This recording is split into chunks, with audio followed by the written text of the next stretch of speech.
Ladies and gentlemen, get ready to experience one of the most prestigious events in Caribbean radio, television, and print. Coming to you from the breathtaking Naya Resort in Placencia, Belize. And brought to you by the Caribbean Broadcasting Union and Great Belize Productions Limited.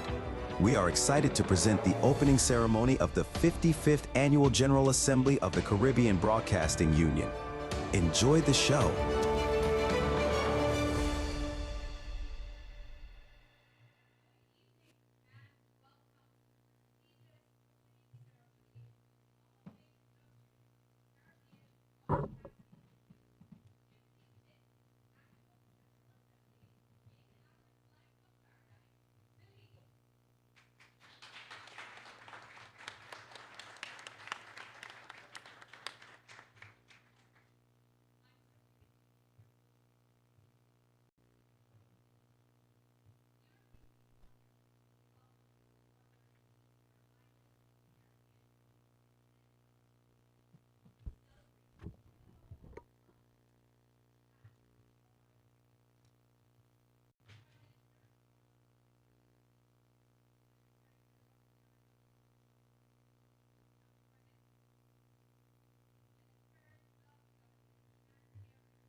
Senators, President of CBU, Dr. Claire Grant, welcome to Belize.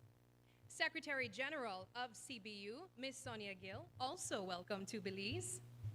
Chairpersons of surrounding village councils, members of the Caribbean Broadcasting Union, visiting journalists, delegates, and invited guests. A warm welcome to everyone at this assembly and those of you joining us via our broadcast and stream on Channel 5 Belize. We also warmly welcome viewers from Carib Vision, which is retransmitting this signal and reaches the tri-state area of United States, New York, New Jersey, and Connecticut, as well as the provinces of Ontario and Quebec in Canada and 22 islands of the Caribbean.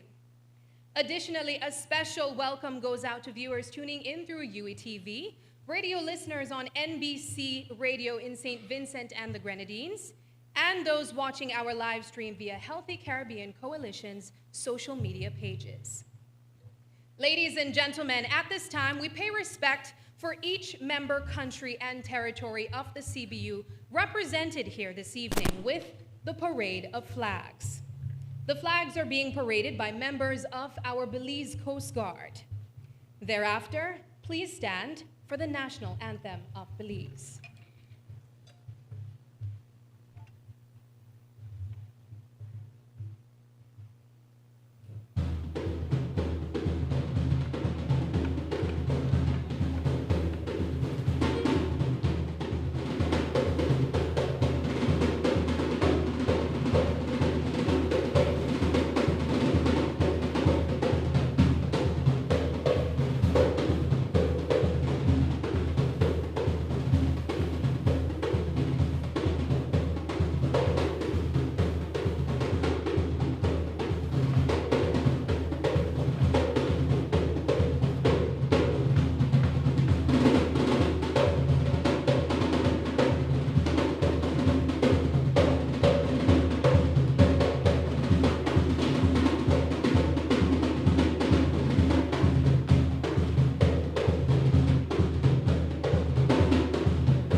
this time, can we please stand for the national anthem of Belize?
Ladies and gentlemen, you may be seated.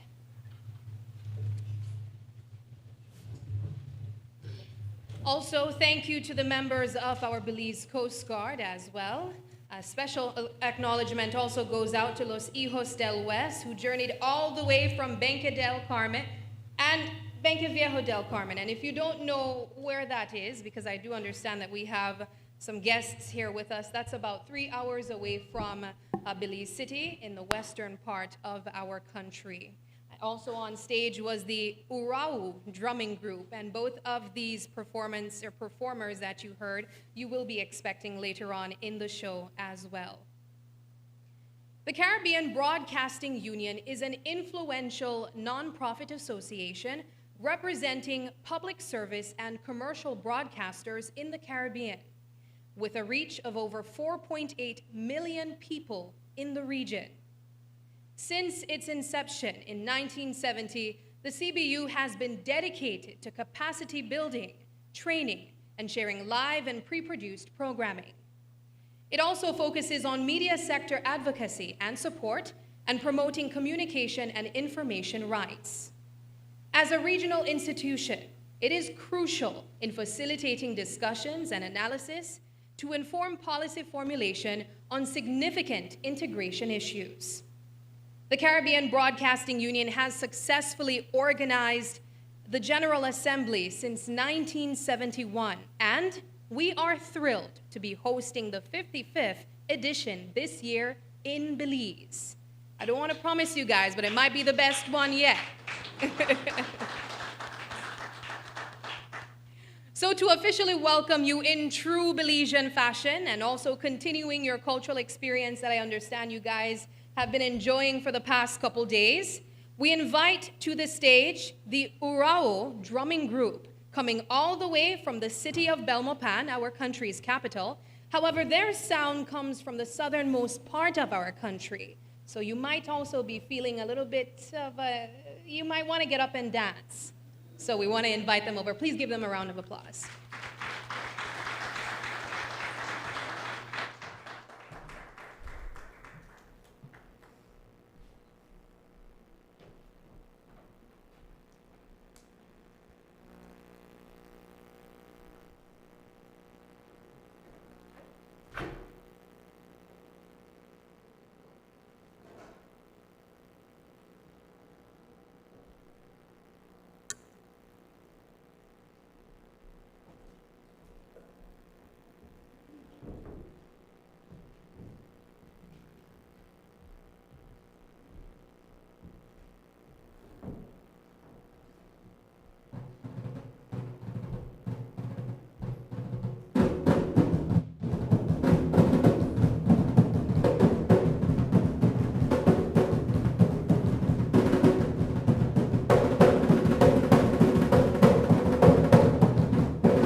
Wow. Now that was a treat, even for us here in Belize. Wow, that was fantastic. Guys, let's give a second round of applause for the Urawu drumming group coming from Belmopan City. And just to give you a little bit of a lesson here, this isn't on the script, but we oftentimes refer to Belize as a melting pot of culture. Now, guys, what I want you to know is that there was just one of the ingredients in that melting pot of culture that we have here in Belize. We are filled with so many ethnicities, such rich history, and I'm just hoping that a little bit of the time that you spend here in Belize, you're able to learn a bit more about that. I also want to inform our viewers and those interested in different parts of the region to stream this opening ceremony as well. The ZIZ broadcasting in St. Kitts and Nevis, you can also access the opening ceremony there. Antigua and Barbuda Broadcasting Services, Jamaica News Network, Grenada Broadcasting Network, CCN TV6 in Trinidad, WESN in Trinidad, again UETV, NBC Radio in Grenada, and Carib Vision. If I butchered any of those titles, please forgive me. We move into the rest of our program. Now it is my pleasure to introduce Dr. Claire Grant, the esteemed president of the Caribbean Broadcasting Union, who will be delivering the president's address. Dr. Grant has been at the helm of the union since 2021, bringing her expertise and vision to the organization.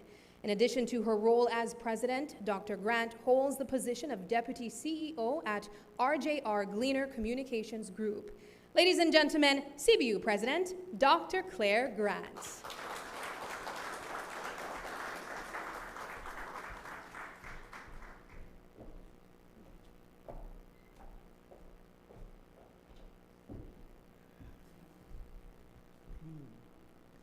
Good evening, all. First, I must say it is my first time in Belize. Never been here before. Have gone to university with people that were from Belize, and I was always interested in knowing what this part of the region was like, and it has not disappointed so far. So I just like to say I feel the warmth. But more importantly, I see a side of the Caribbean that is very different from what I'm used to. A different type of, for want of a better word, humanity, I might say. And it's very rich, and I'm really and truly, I'm very happy to have had this experience in this way. And sometimes, you know, we seek to get tourists from faraway places, but I think that people in the region would really find this experience very exciting. So I'd like to start properly now.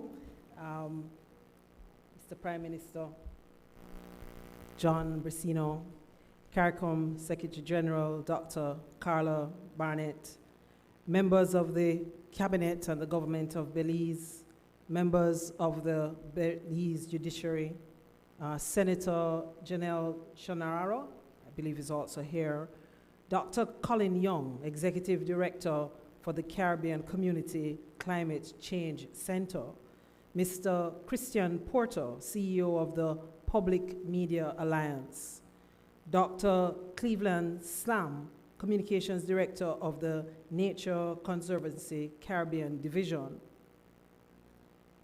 Dr. Paul Hector, Communications and Information Advisor for UNESCO and the Caribbean, Ms. Eloy Hoyes, Chair of the Caribbean Media Corporation, CMC, Vice President and other directors of the CBU Board, Chairman and Chief Executive Officer, members of CBU, honored guests, ladies and gentlemen of the media. Yes, I am truly pleased to be here in Belize for the very first time, but it's not the first time for the CBU. CBU has been here twice before. I mean, in 55 years, we have got to have gone around. And this is really important because we carry this particular activity around the region so that everybody can experience what it is to be a part of this union. It is a privilege to experience the Caribbean in Central America. I have done Suriname, I have done Ghana, now I've done Belize. It feels like I've just completed the parts of that puzzle.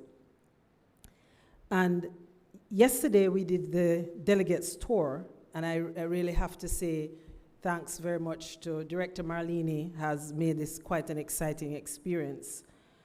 And that was hosted by the Belize Tourism Board, and it was a remarkable experience.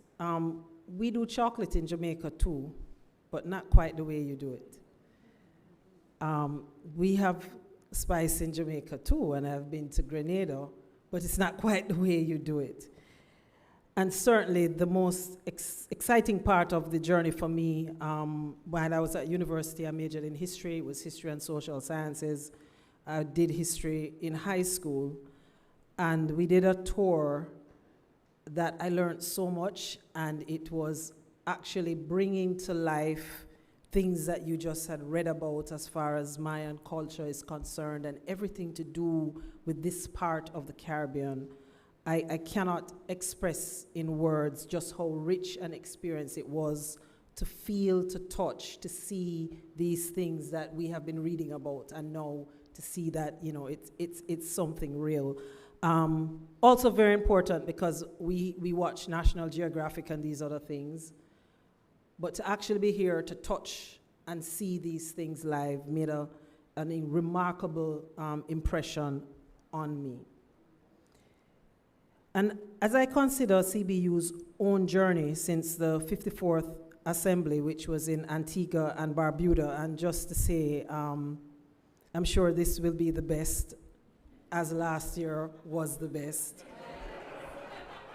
And Tobago was the best.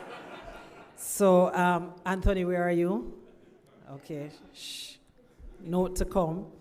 But it is really, as I landed, and you all have some remarkable tour guides, or the people who drive you around, they really make sure that you know everything about the country, and it's not rehearsed. You know, you can feel that it's coming from the essence of the person. Like there, a driver, I think his name was Sene. Sandy. And Sandy said something that just struck me when he spoke about the fact that there are so many parts of the country that are protected. You know, you just can't go around burning down trees and cutting down trees. And that just struck me because maybe people in Belize don't know that that's not like, everywhere in the Caribbean is not like that, right? The fact that you have, by law, protected your environment with policy is not something that is common across the region. And I'm praying to you all, do not take it for granted, one. Also, do not allow others to influence you changing that position.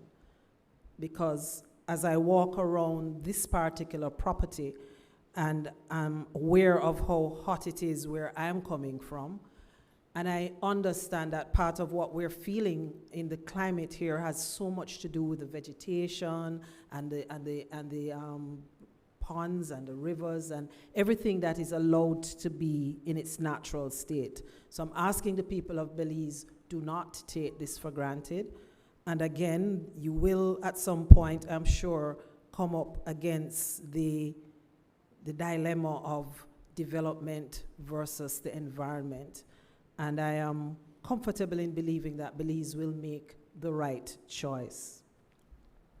The Caribbean media sector has been grappling with major technological developments in recent years, and we have seen major steps at the regional and international level in the past 12 months. For many of our members, especially in Jamaica, my home, Trinidad and Tobago, and right here in Belize, digital transition is now at our doorstep.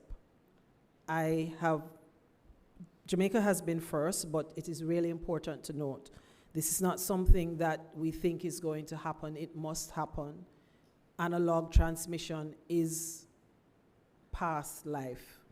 They no longer make material for analog transmitters. So a digital transmission transition is inevitable. But most importantly, for broadcasters, it is going to turn on a completely new world for you. And so I'm encouraging Belize. Director Marlene and I have had many conversations as we are ahead, and we're encouraging the rest of the region to embrace this change, because it is not just a change for the industry, but it is potentially a dramatic change for our people. But we're encouraging policymakers to act in a timely manner to ensure that the correct enabling environment is in place to help domestic media services make the shift with a feasible business model in place. And this is very important. It's not something to be embarked on lightly. There are a lot of pieces that have to come together. We actually can't wait for all the pieces to come together before we make the move. But while we are moving ahead, it is important that all of the players involved make the correct decisions to enable the industry so that it can empower and enable the people. Radio remains the most popular medium in the Caribbean, and we note the efforts in the late 2023 and early 2024 by vehicle manufacturers to remove FM radios. Yes, if you hadn't heard, there was a plan afoot to remove FM radios from cars. By jointly advocating with our colleagues from around the world, we were able to stem what could have been disastrous for media houses and audiences they serve, as noted in the UNESCO World Radio Day announcement on February 13th of this year. There is a famous saying that the price of freedom is eternal vigilance. When we consider the challenges to independent journalism over the past 12 months, we accept the CBU's role as monitor and advocate for this fundamental pillar of democracy. And I will indicate that in small territories like ours, it is really, really, really important for us to respect and understand the importance of a democratic space and a democratic system. We were particularly concerned by the challenges to journalist safety, both physically and virtually, posed by troubling events during the period. On World Press Freedom Day on May 3rd, the CBU shone the light on our French CARICOM member Haiti and noted the tremendous difficulties faced by Haitian media, including the murders of colleagues. While in the English-speaking Caribbean, we're first to speak out about the shooting at a media house in my home, as well as the death of a journalist in separate incidents. And we took note of the disturbing viral attacks on journalists in Guyana. In line with the theme of this assembly, the CBU continued to place great emphasis over the past year on improving the entire region's resilience to natural hazards, especially those associated with climate change, which poses an existential threat to the Caribbean. And I probably needn't go further than say Hurricane Beryl. It hit a number of islands viciously, and then it glanced at another island, but hit sections of that island as viciously as it hit total islands. And in this case, I speak about Jamaica, where it's not understood just how damaging that hurricane was to sections of the island. And the scenes there are very similar to what we would have seen from the islands in the Eastern Caribbean that got full hits. So sections of Jamaica actually experienced category 4 winds. This is why the CBU is particularly grateful to the partners at the National Gas Company of Trinidad and Tobago, NGC, as well as 5 Cs, C. The Nature Conservancy Caribbean Division, the Partnership Initiative for Sustainable Land Management, and SADIE Consulting. All of these organizations supported the CBU strategy to incentivize the coverage of environmental content in radio, print, television, and digital media through this year's Caribbean Media Awards. And it's really important. We have to find a way to discuss these issues that mean more to our people, because the correct decisions have to be made now to preserve the future. And whatever is required to get that conversation being part of general public discourse among all generations is really important. Most of us sit here in this room, probably it's not our problem, but it is our problem because our children and their children are going to have to live in this space. I take the opportunity also to say thanks to Sagicor and the Caribbean Development Bank, Basic Needs Trust Fund, the Healthy Caribbean Coalition, and the Carry Secure project funded by USAID and implemented by the UNDP, who also collaborated with CBU as CMA category sponsors this year.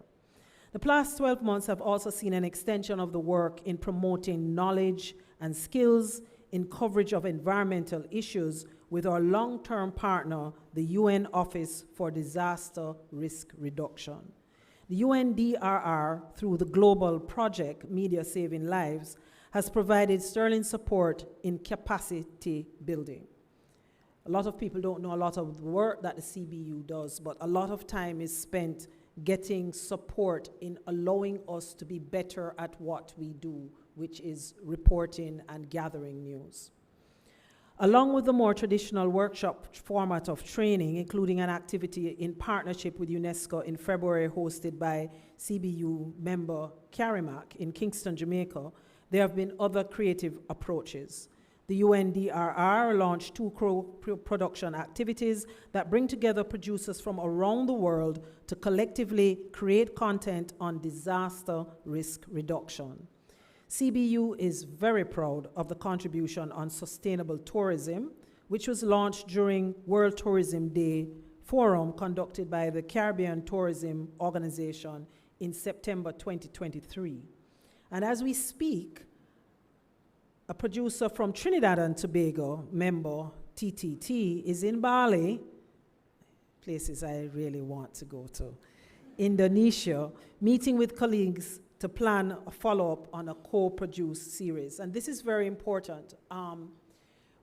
We here in the Caribbean speak about disaster risk and climate change, and we understand as we live and experience some of the things that are happening as the world is getting hotter, and we're feeling it. But we are not the only ones.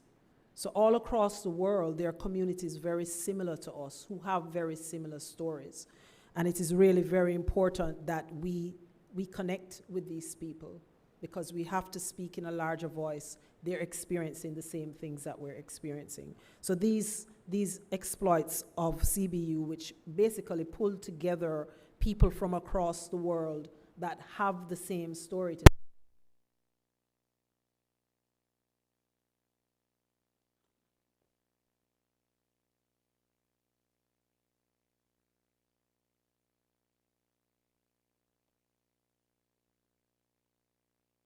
when media entities themselves are victims of major weather events. 6 weeks ago, 3 of our members, as I indicated before, suffered from Hurricane Beryl. Recognizing its vital role in such situations, the CBU responded by ensuring comprehensive reporting of the effects, especially on the Grenadines. In partnership with the Caribbean Disaster Emergency Management Agency, videographers, reporters, and social media specialists were deployed to St. Vincent and Grenada within 48 hours of the strike of Beryl with the rapid needs assessment teams.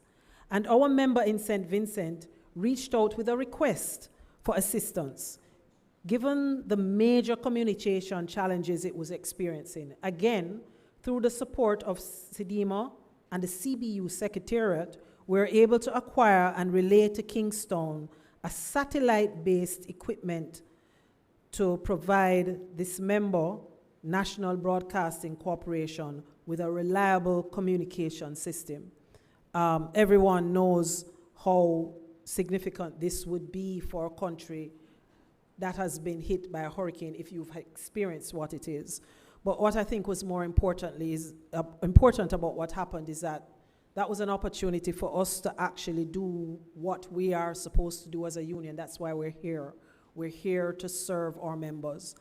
And in times like these is when the support is required, and I am really proud of the team that we were in a position to make that immediate response for our member.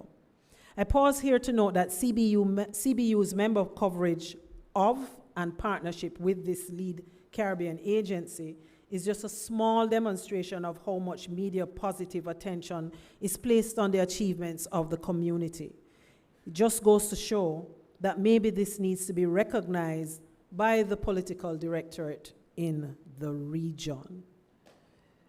Yes, it is a clap moment.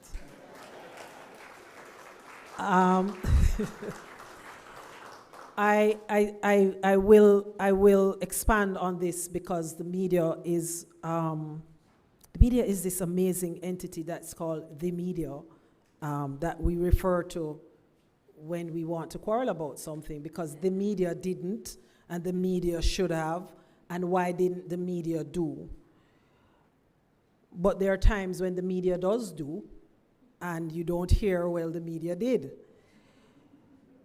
So we are really reaching out to all of the people that partner with what we need to do. We are not existing by ourselves. The media exists for the region. It exists for the people. Without the people, there is no media. But the media also understands its role in ensuring that the people can grow, they can develop, they can be better than what they are. And for that reason, we ask all of the people who can support, to all the people who think about things that they would want to do, come and talk to us. Because our role is to make this community better and stronger. Another tried and true partner, UNESCO. Yes. Also stepped up to support Caribbean media, appreciating that the devastating effects of catastrophic weather systems can leave a country without one of its most needed elements of relief and recovery, a functioning media system. CBU will express its deep appreciation to UNESCO here and again tomorrow for the deployment of an emergency radio equipment system known as, and this is really cute, Radio in a Box, to members in Antigua and Barbuda, Barbados, and Turks and Caicos. And we're really looking forward to the expansion of that because of what it means to the region. What I've shared with you this evening briefly reports some of CBU's efforts, very briefly, with the generous support of regional and international partners to ensure the resilience of the region through the media sector. There is a lot more that we want to do. There's a lot more that we intend to do. There's a lot more that actually we have to do. For those of us who would have just finished watching the Olympics, oh yes, I'm from Jamaica, so I'm a bit sad. But no, not really, I'm not sad. I'm not sad at all because Jamaica has been a little spoiled. So we get 6 medals, including a gold medal, and people are quarreling. Undoubtedly the only country in the world that you get silver in the 100 meters and you're upset. But I think we really need to understand how important it was for us to watch the Olympics and see it through our eyes. We mustn't take that for granted. And the CBU is the anchor that created that difference in how we see the Olympics. The CBU through CMC would have been the first organization that acquired the rights, sent a team to Atlanta. It was Atlanta first. Or was it Sydney? Atlanta.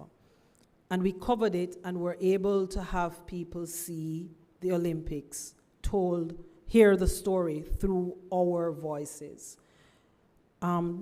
we take it for granted now, and I'm sure there's a whole generation that has no clue what it was like to suffer.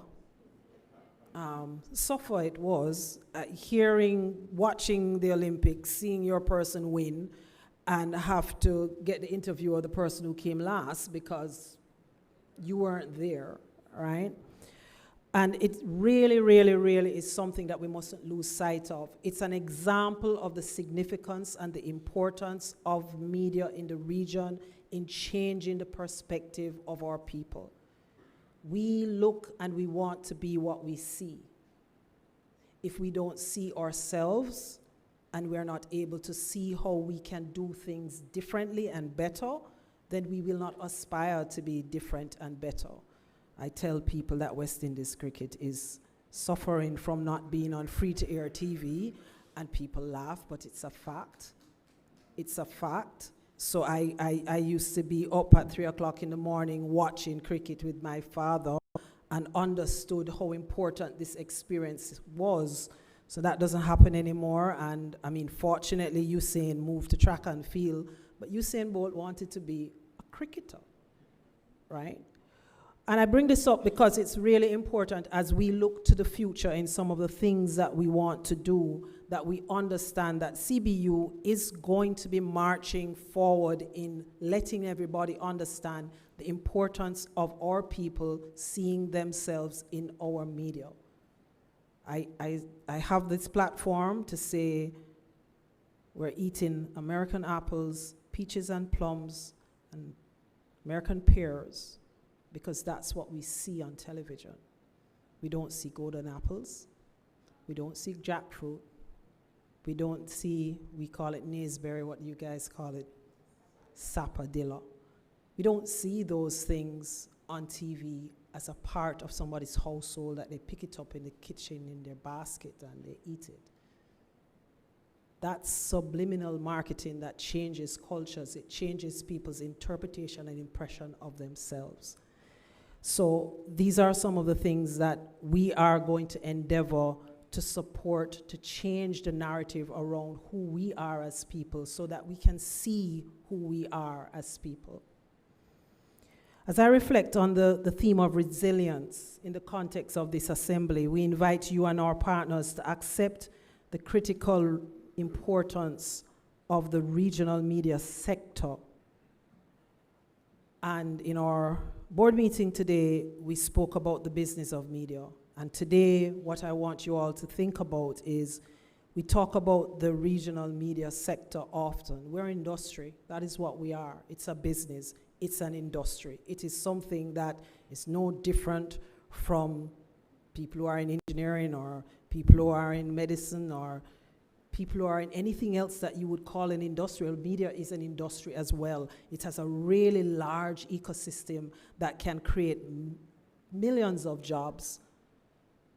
And in this world, in many different areas because of the digital explosion. And if we begin to understand the role of CBU in being a catalyst in the growth and the expansion of the regional media industry, we'll all get a sense of what can happen if we get the support and everybody rallies behind the CBU. We must survive, because if we do not survive, others will tell our story, others will mute our voices, and others will make us seem small and insignificant. And that is not something we are going to allow. That's not a road we are going to walk again, because we've done it once, and that was good. Don't need to do it again. We welcome you all to this, our 55th assembly. And I certainly look forward to engaging with everyone that is here in this really generous, lovely, warm environment of Belize. I don't know how to express to you guys. I had no clue what to expect when I came here. Belize is different from Suriname, and it's different from Guyana, and it just has this unique sweetness about it that I think I'm trying to find a piece of land to buy down here. I quite like the place. But thank you all very much for listening to me, and as I said, 55th Assembly, open now.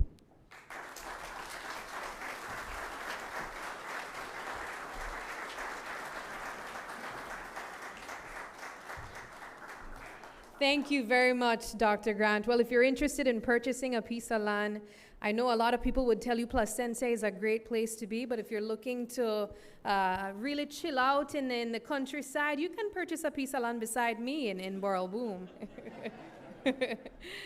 All right. Boral Boom, right? See? Well, we're going to progress into the rest of the ceremony. I also want to make note that we are also streaming. Seemingly, I'm getting notice every time I sit down where else we're streaming. We're also streaming on TTT in Trinidad and Tobago. As we continue with our program, though, we come to a poignant moment of reflection. As the union convenes for industry discussions over the next few days, we also take a moment to recognize those who have lost their lives along the way. Ladies and gentlemen, we ask for your help in observing a moment of silence as we look back at those we have lost over the past year.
Let's give these legends a round of applause. May we continue to carry on their amazing legacy of passion, commitment, and sacrifice. Before we proceed to our guest speaker, we have a delightful cultural experience next up for you, in that of one of our Belizean top talents. Her name is Ernestine Carballo, and she will be performing a Creole medley.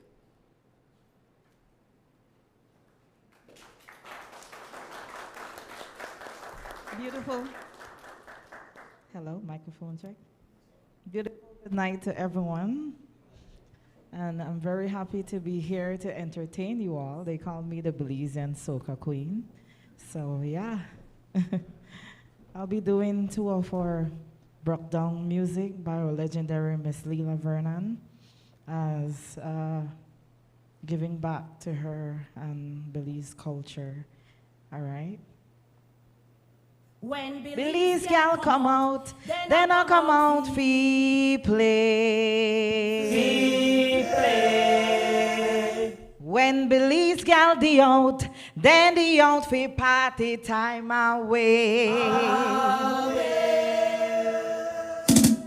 Take a body to the ground, make a western in wrong and wrong, dance to the rhythm of the brock song. It's carnival time again, we are dancing a sun and rain. Dance to the rhythm of the brock song. All the way so no make one stroke, wheel around like you do a move. Jump up high like you want to fly.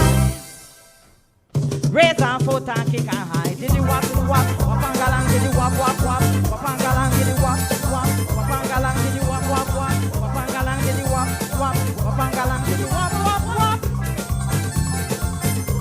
When Belize girl come out, then I come out fi play. When Belize out, then the out fi party time away.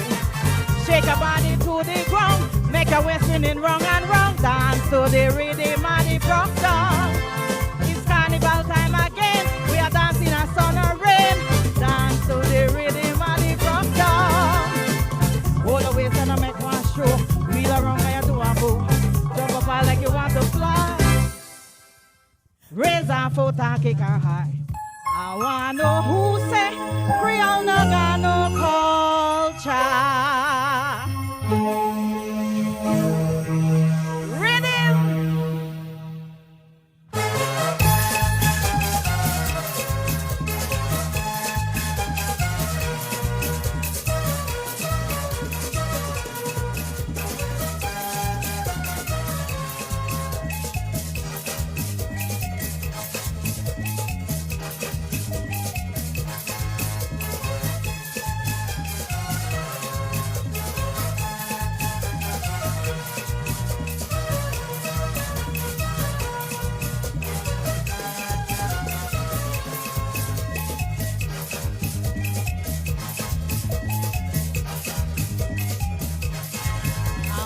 Who say Creole no got no culture? I wanna know who say Creole no got no pride. When they me bring we all the way past South Africa, and them land we on this Caribbean shore. They me bring the Congos and they even bring the Ashantis and Mandingo. I wanna know who say Creole no got no history. I wanna know who say Creole no got no identity. 20 to 50, 20 million Southwest Africa began down in a slavery history. They will bring the Congos and they even bring the Ashantis and Mandingo.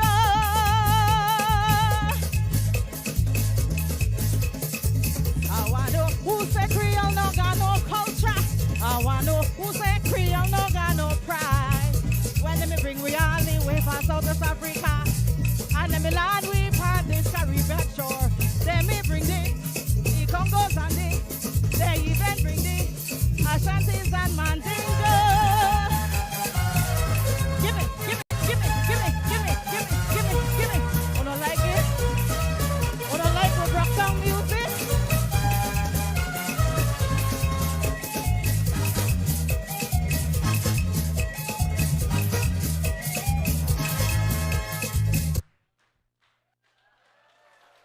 Thank you.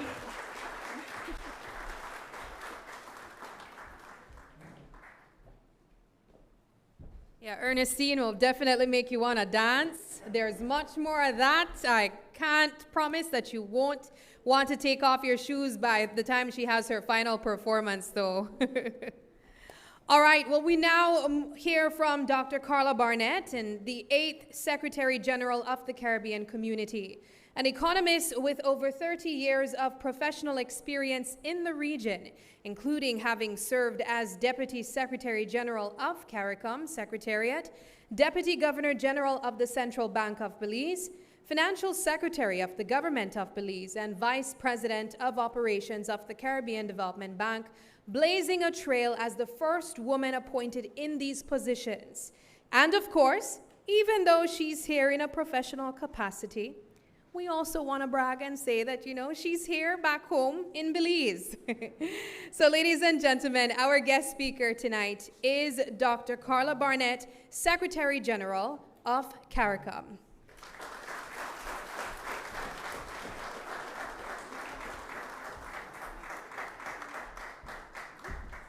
There you go. Thank you very much, Sabrina. It's wonderful to be home. I'll just leave that there. Honorable John Briceño, Prime Minister of Belize, Dr. Claire Grant, President, other executives of the Caribbean Broadcasting Union, ministers, members of the National Assembly. I'm not doing this in the right order, but you understand where I'm coming from. Ladies and gentlemen all, I am pleased to address you this evening as you convene your annual General Assembly and related activities as a proud Belizean. I welcome you to my beautiful country, where our diverse landscape of mountains and beaches and mangroves, rainforests, and our Belize Barrier Reef, designated by UNESCO as a World Heritage Site, present altogether a fitting backdrop for your focus on media and the environment. I begin by extending heartfelt congratulations to your President, Dr. Grant, who has just been awarded the Order of Distinction by the Government of Jamaica for services to journalism, media, and communications. Congratulations, too, to the family of the late Honorable Oliver Clark, who will be inducted this evening into the CBU's Hall of Fame in recognition of his distinguished contribution to the media.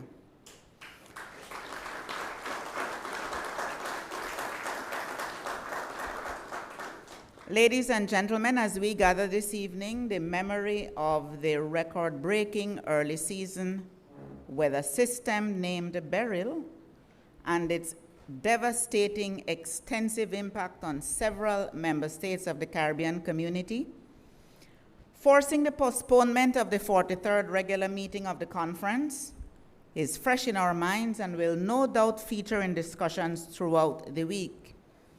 Deliberations on the aftermath of the hurricane were also high on the agenda during the rescheduled 47th meeting of the conference, which was held at the end of July in St. George's, Grenada. While there, I visited the island of Carriacou, where, along with President Ali of Guyana and the Prime Minister of Grenada, we were able to view firsthand the devastation caused by the hurricane. It was a sobering visit and a painful reminder of the urgency of the climate crisis facing the Caribbean region and other small island and low-lying coastal developing states, SIDS, which do not cause climate change, but which continue to bear the disproportionate and increasingly onerous burden of its consequences.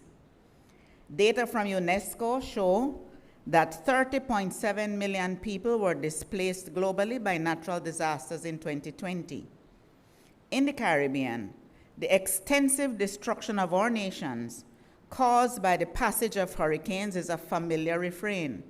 In the last 10 years only, hurricanes such as Irma, Maria, Dorian, Ivan, and now Beryl have severely impacted the region. Coupled with this increase in adverse weather events are the other effects of climate change: warmer oceans, droughts, floods, salination of our aquifers from sea level rise, all of which undermine the sustainability of sectors such as agriculture and fisheries. the increasing cost of repeated replacement of critical infrastructure, such as roads and bridges, and restoration of essential economic services, such as electricity, water, telecommunications, and social services, such as health and education, erodes the socioeconomic gains which we have been making. Given rising global emissions, scientists expect the effects of natural disasters and sea level rise to worsen by 2050, putting the lives and livelihoods of Caribbean people even more at risk. CARICOM heads of government have been deliberate and unrelenting in their advocacy for urgent action by the large emitters to do what is necessary to limit global warming to 1.5 degrees, and for timely activation of the Loss and Damage Fund. This unified advocacy will continue, including at the 29th Conference of Parties of the United Nations Framework Convention on Climate Change, COP29, in Azerbaijan in November, where we will present a coordinated position on the climate crisis. I commend CBU for adding its voice to our advocacy by selecting this relevant and timely theme around which to center discussions at this assembly. Commendations are also due to the Caribbean Community Climate Change Center, 5Cs, for its partnership with CBU over the past 2 years, which has resulted in a notable increase in the volume and the depth of content on climate change. This is important work, which deserves recognition and commendation, and I congratulate all who will receive awards in this regard at tomorrow's ceremony. The regional media have traditionally played a very active role in disseminating information on disaster preparedness and around major weather events. As we seek to amplify our call for climate justice, the CARICOM Secretariat is seeking to broaden its partnership with the regional media. You are ideally placed to present a platform for scientists, activists, and policymakers to speak directly to the public, to package the impacts of climate change for public consumption, and to counter misinformation. We especially have to engage with our young people who stand to lose the most if the global community cannot find a way to do what is right to reduce carbon emissions. Critically, in the context of our vulnerable Caribbean region, our media must scrutinize international efforts to reduce carbon emissions and demand accountability for the negative effects of climate change on our small countries. What is true is that even if we, in the SIDS, do everything we can do to eliminate our already almost negligible carbon emissions, even as we continue to build our social and economic resilience, the inevitable warming of the oceans and sea level rise will continue to place our continued existence at risk unless the major carbon emitters do what is necessary to reduce their emissions and do so in time. There is indeed very little time left. Scientists are already telling us that we are at risk of losing the ability to keep global warming within the 1.5 degrees centigrade, which is essential to our survival as a civilization. Am I correct, Colin? Right. Earlier today, I participated in a constructive exchange of views with regional media practitioners on how we can more effectively collaborate on information sharing. Despite the proliferation of media channels and more cost-effective means of disseminating information, access to news of the services and programs being implemented as part of the regional integration process remains a challenge. In many cases, this is especially true for the most vulnerable among us. Our hope is that, going forward, we will balance the scale so that even as we are probed on matters on which we can do better, achievements, opportunities, and benefits are also publicized and shared. In this information age, access to digital technologies is a key driver of information dissemination, and digital media serve a crucial tool for driving change and development within societies. While the Caribbean has adopted transformative digital technologies in recent years, significant digital divides remain within and across the region. At the recent meeting of our heads of government in Grenada, the Prime Minister of Grenada, who is at this time CARICOM Chair, the Honorable Deacon Mitchell, who leads on science and technology, including information and communication, in the CARICOM Quasi-Cabinet, he launched the development of a strategy for regional digital resilience.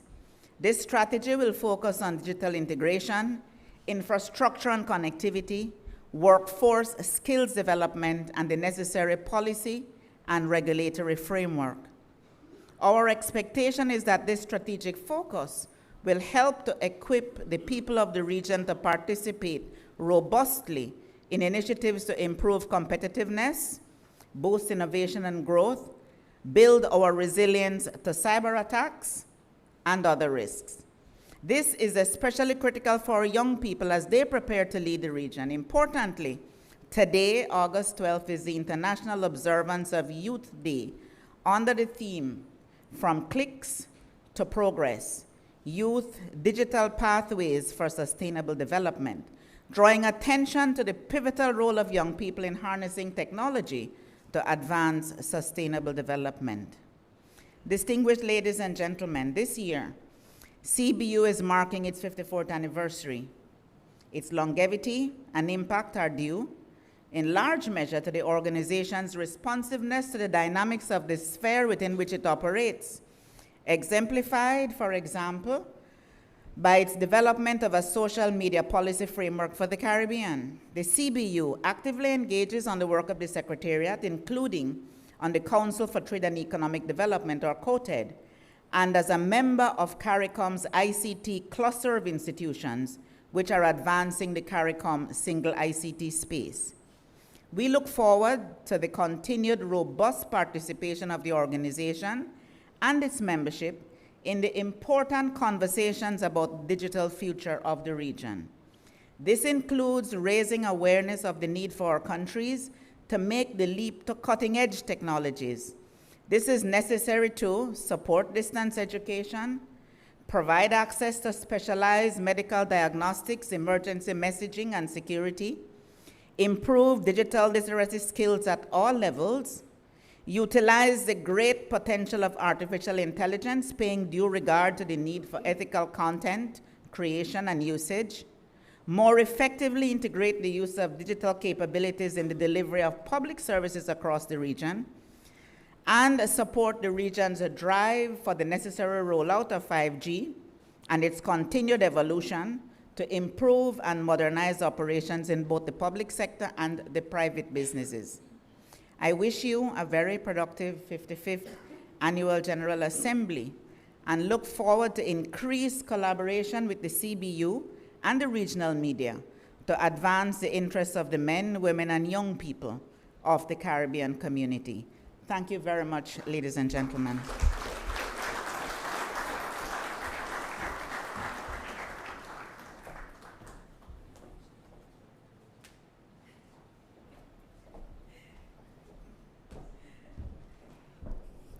All right, let's get one more round of applause for Dr. Barnett.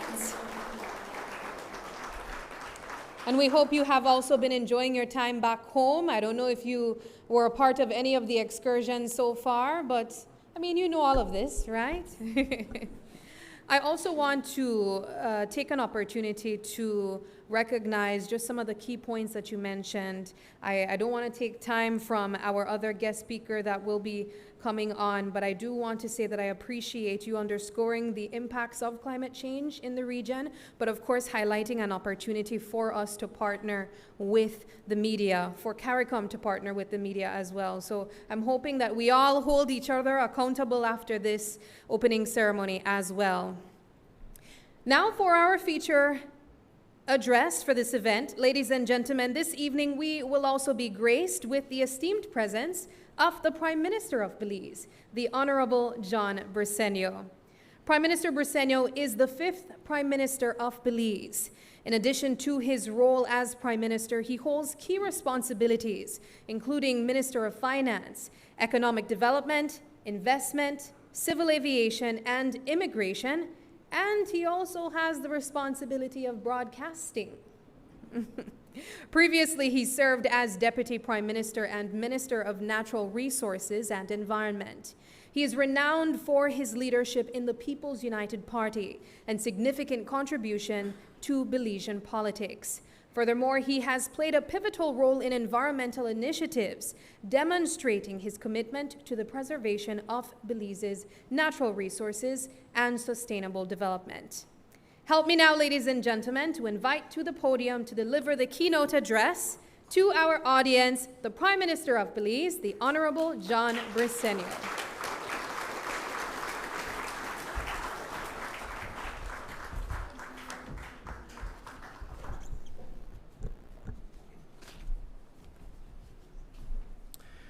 Thank you very much for reminding me that I'm also in the media business. My brother and I started off way back in 1990 with buying over a small cable company, and a person here in the midst, we bought over a part of his operation. We're not going to mention name today, though. But good evening to everybody. It's certainly a privilege to have you all here. And Madam President, I did a quick research on you just now, and I noticed that you have not gotten into politics. Maybe you should consider it. You're pretty good. You know, it reminds you said, you know, a politician can predict the future and then afterwards explain why it never happened. So, but I must tell you, we have bragging rights in Belize. The largest living barrier reef in the world, the Blue Hole. There are 4 atolls in the Western Hemisphere. Belize has 4 of them. We have pristine jungle. We have the Mayan, the Mayan temples all over the country. It was predicted at one time that we had about 1 million Mayans living, indigenous people living here in Belize. You want me to continue? We have one of the best jaguar reserves in the world. And I will stop right there just to finish about the issue of the melting pot. That Belize is indeed a melting pot of so many diverse groups. And the difference of Belize is that whenever any group comes to Belize, you know, within a generation, they become a part of the country. I like to use this example of little kids from Central America, Savannah, El Salvador. At home, you're talking in Spanish. At school, they're talking on English, and in the streets, they're talking Creole. You can't tell the difference. And up north, it's where more of a Hispanic culture exists. And there, the rancheras is also, music is also quite prevalent. And no, I will not sing. I found out at an early age that I can't sing. I wanted to sing, but I decided I know better I stay in school. I think it was the best decision I made ever. But again, good evening, everybody. And certainly, I want to welcome you all to the south, to scenic Placencia, a beautiful part of the country, almost as beautiful as my hometown, Orange Walk. That has nothing to do with tourism. It's about cane, about the sugar industry. As you all know, I mean, just a short walk from here. Yeah, it will bring you to a small village of St. Bite, a picturesque Garifuna village, where we have our fisher folks. They'll go out early in the morning. They jump on their little canoes and trying to search for some fresh fish. 12 miles down south is the thriving village, probably one of the wealthiest villages in the country, Placencia, a Creole Mecca, where the tourists come to walk along our pristine beaches and experience what has become, again, a melting pot of Creole, Maya, Garifuna, and now the North American culture. I always find the white people all over the place, especially when it's nice.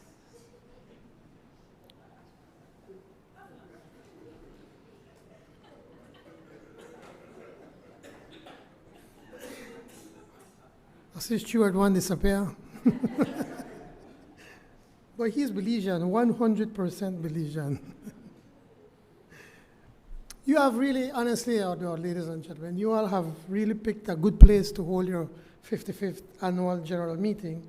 And I'm glad to be here with you to celebrate your 55th general meeting here in Belize. As Secretary General Carla Bernard has mentioned, I'm Belizean. We here in Belize, we are deeply committed to the environmental sustainability and preservation. I'm pleased that you all decided to focus this year's meeting on such a critical issue, media and the environment. Today I will share with you some of the work of my government, the work that we're doing in the areas of conservation and preservation. As a government, we are deeply committed to safeguarding our natural heritage and promoting sustainable practices that will ensure the long-term healthy and viability of our environment. As journalists, I trust you have all done your research, and so you know that Belize is home to a rich diversity of ecosystems, including pristine rainforests, vibrant coral reefs, and abundant wildlife. Recognizing the importance of these natural resources, our government has implemented a range of initiatives to protect and preserve our environment for future generations. One of our key achievements has been the establishment of a network of protected areas that covers over 36% of our land and sea territory. These protected areas include national parks, marine reserves, and wildlife sanctuaries. They serve as vital shelters for endangered species and critical habitats.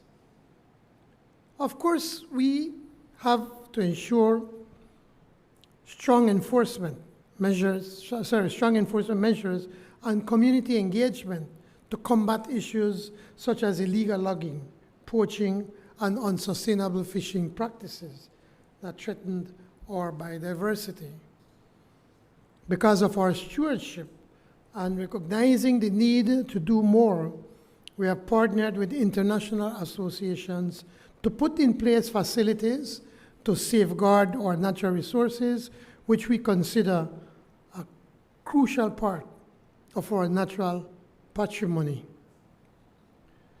One such partnership resulted in what is seen across the world as an innovative way to address development and natural resource protection. The Belize Blue Bonds, a debt for nature swap, allowed us to reduce our external debt in exchange for conservation and protection. This resulted in important intrinsic benefits.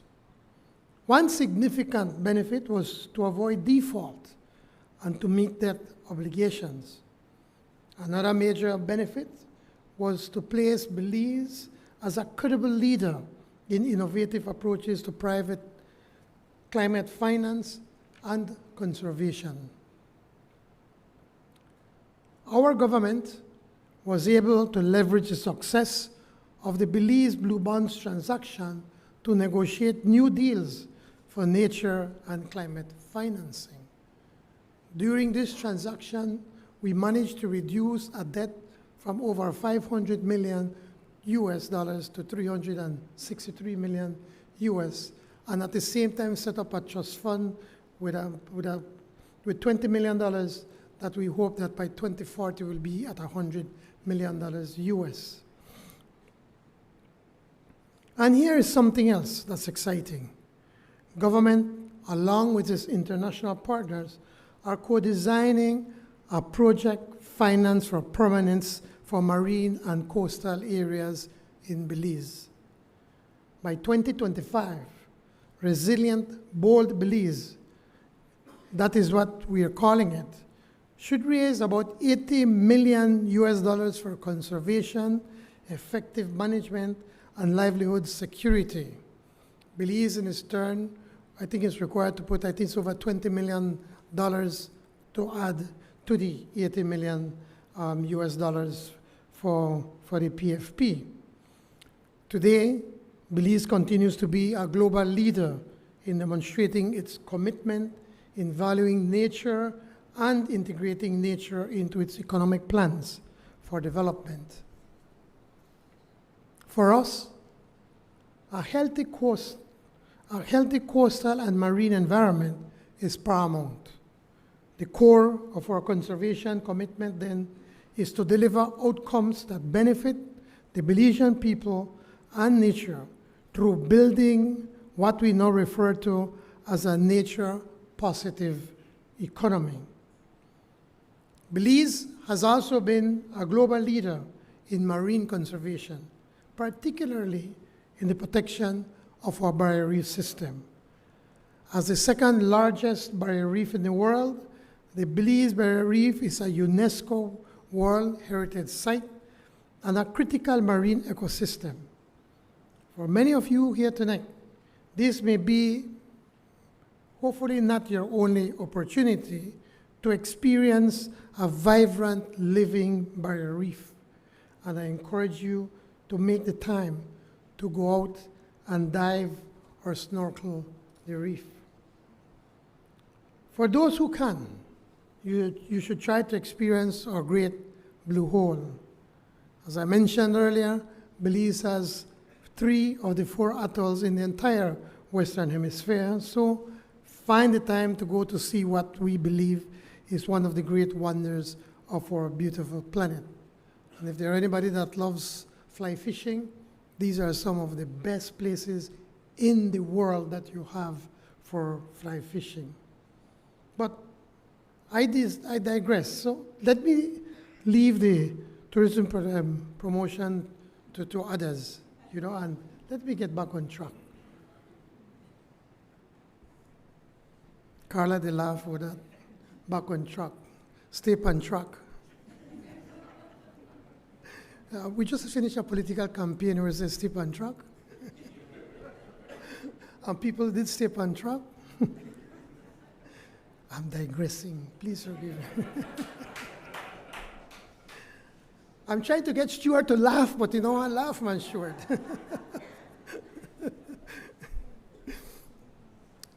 Much better. So, I put you up a video of Stuart. I accomplished something. I made Stuart laugh. It's not it's very difficult to do. But back again.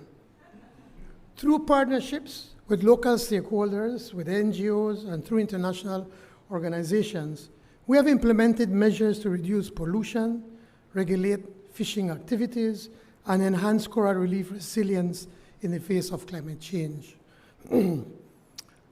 For those of you, many of you, this year, I think something that, at least for the first time that I can remember, where we had these heat waves coming through Central America.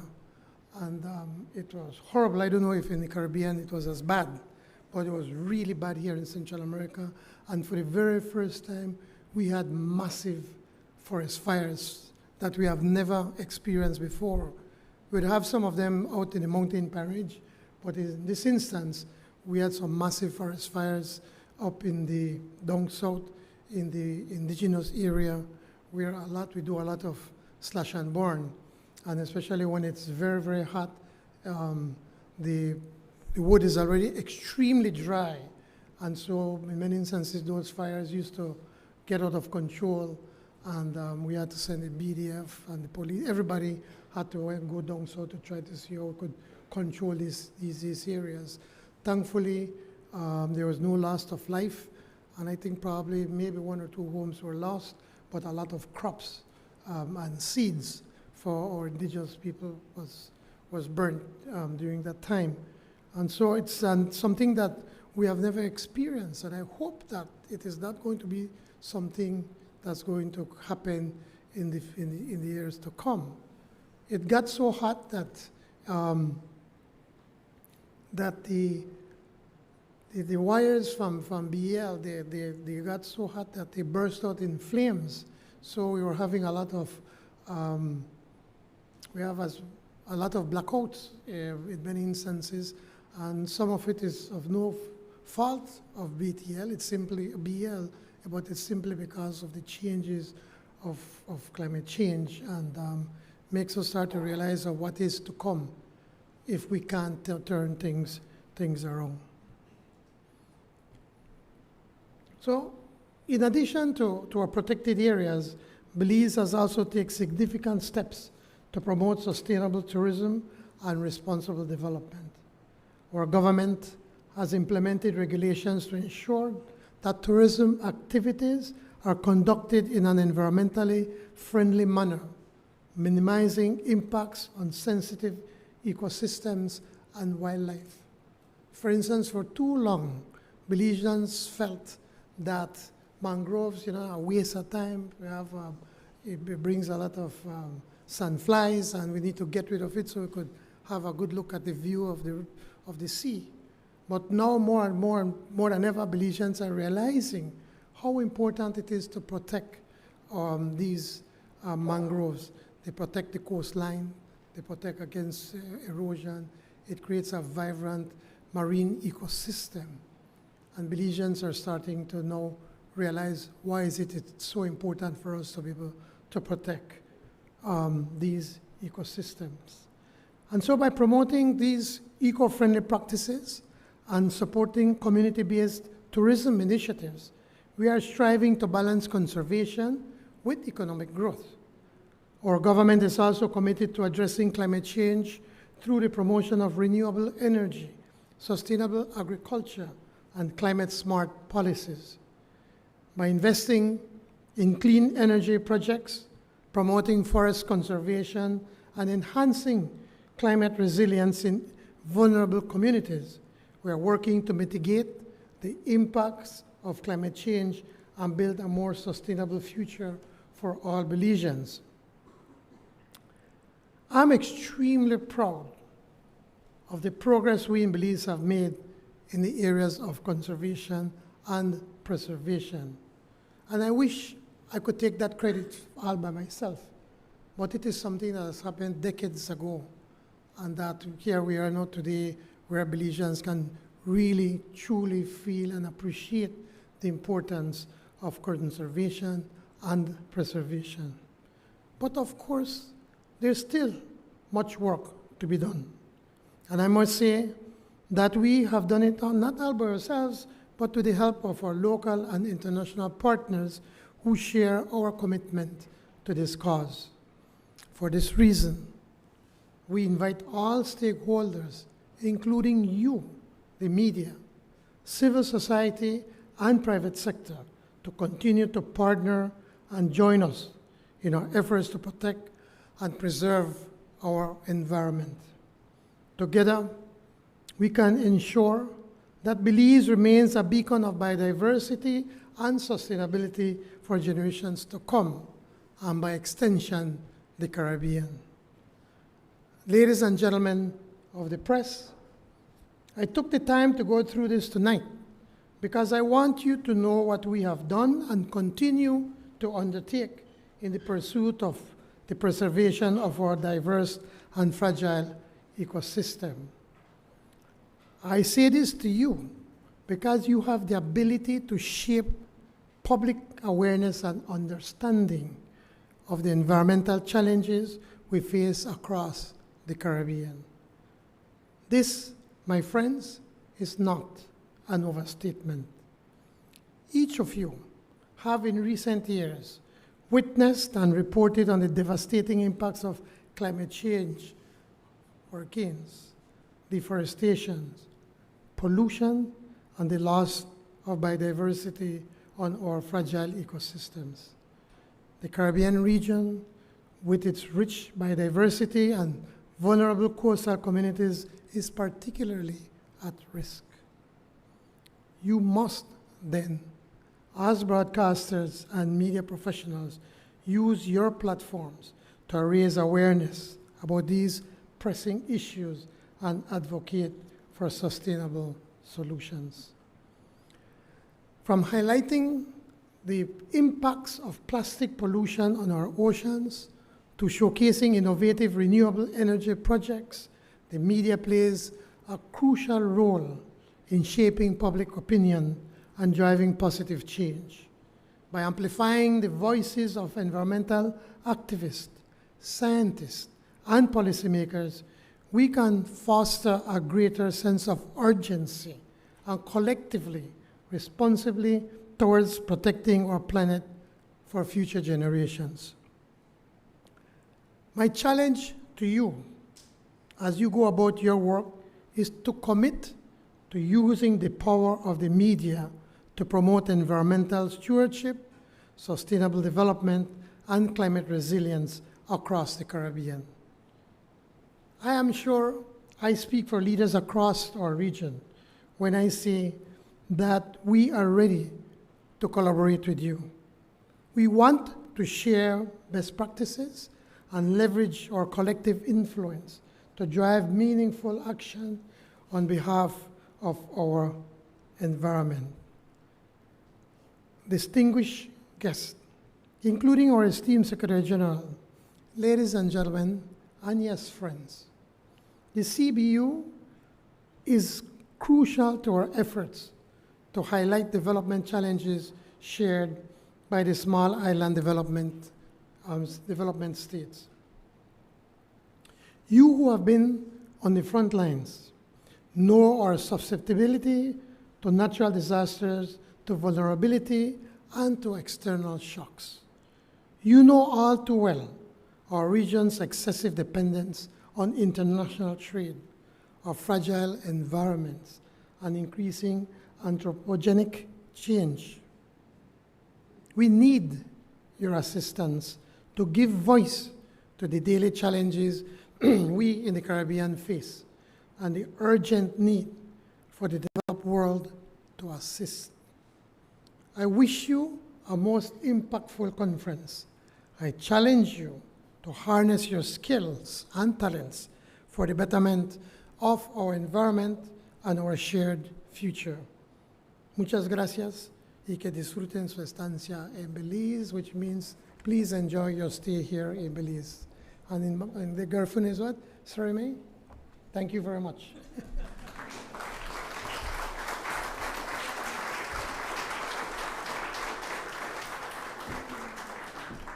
Ladies and gentlemen, Prime Minister of Belize, Honorable John Bersenio, and also thank you. You know, PM really had some shameless advertising of where you guys should visit, really focusing on his area that he's from too.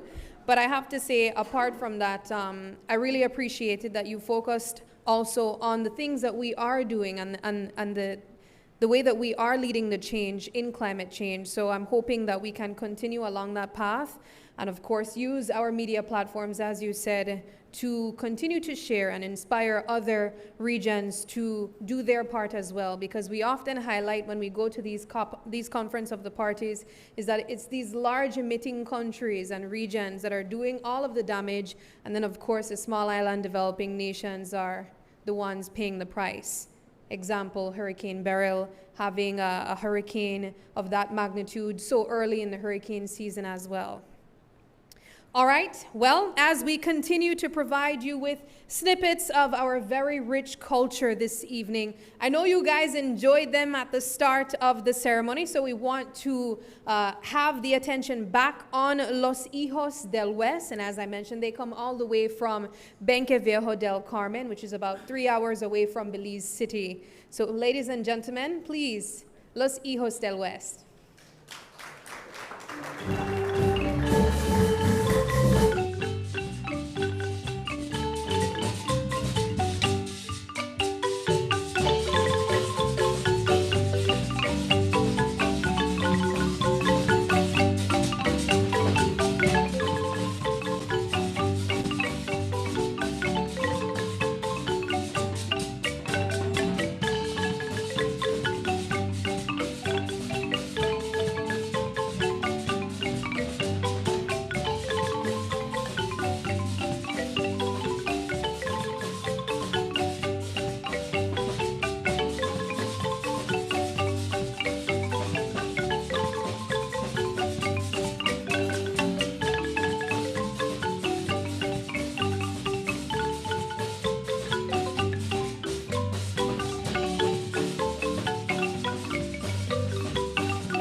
That was lovely.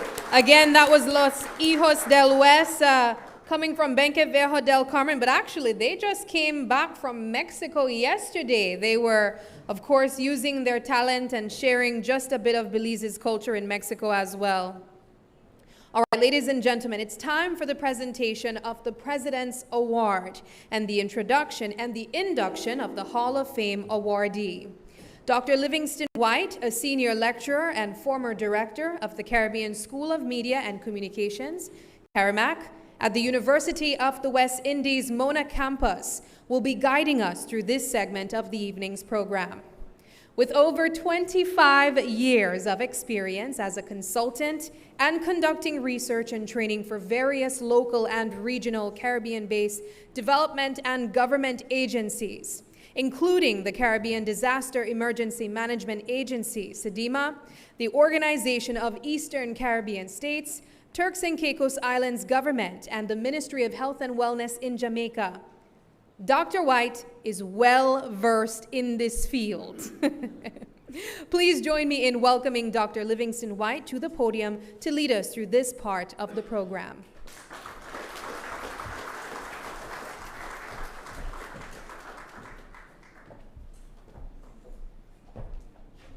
Thank you, Ms. Daly. Good evening, ladies and gentlemen.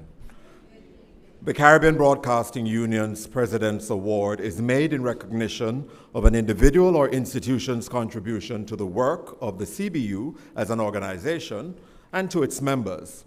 To be considered for this award, nominees must support the core aspects of the mandate of the CBU, including, but not limited to, project funding, access to technical expertise, capacity building, policy formulation. We also consider the impact and duration of the contribution to the CBU and its members. Ladies and gentlemen, the CBU President's Award for 2024 goes to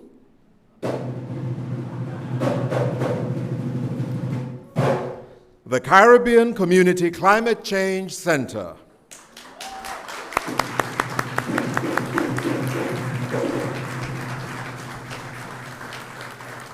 We now invite Marlene Cuellar to read the citation for the awardee. Marlene Cuellar is CEO of Great Belize Productions Limited. She's also a director on the CBU board and chair of the local organizing committee of this year's General Assembly. Director Cuellar. Good night, everyone. And that was a great surprise. Congratulations to the Caribbean Community Climate Change Center. The formation of the Caribbean Community Climate Change Center, CCCCC, we say 5 C's for short, is described as a partnership success story by its initial principals and associates. Conceptualized in 2001 and established by the CARICOM heads of government in 2002, the 5 C's coordinates CARICOM's response to climate change and efforts to manage and adapt to projected impacts. In September 2002, following the approval of its establishment, Belize was selected as the host country. Planning and operationalizing of 5 C's commenced the following year in 2003 with the appointment of an interim director, and by July 2005, the organization was formally declared open with a skeletal staff of just 5 people. Today, the center boasts a staff complement of 75, most of whom are stationed at the headquarters in Belmopan City, Belize. A small number of project staff are also located across CARICOM member states. To help member states respond to climate change impacts, the 5 C's provides core services that fall into 3 broad categories: CARICOM climate change negotiations, climate data for evidence-based decision-making, and climate resilience building activities. The 5 C's has demonstrated strong leadership in project implementation, and its expertise, experience, and strong performance in helping CARICOM member states pursue climate-resilient development allows it to scale up the mobilization of climate finance and implement innovative and sustainable solutions to improve the lives of the people across the Caribbean.